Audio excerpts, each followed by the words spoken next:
গৃহস্থের দোষ। চোরাই চুরি করতে ঢুকছে, দেওয়াল ধইরা এক চোরায় মারা গেল, আর এক চোরায় আদালতে মামলা দিছে বাড়িওয়ালার ফাঁসি চাই। কেন আমার সাথে চোরা মরলো কেন, দেওয়াল নরম করলো কেন?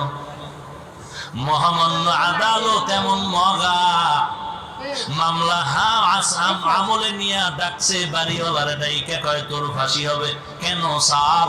কয় দুই চোরায় চুরি করতে ঢুকছে, এক চোরায় তোর দেওয়াল পরে মারা গেল, তুই দেওয়াল নরম করে উঠাইলি কেন?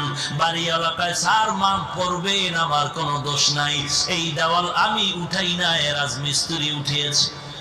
মহামান্য আদালত কয় তুমিও খালাস। কই রাজমিস্ত্রির ডাক।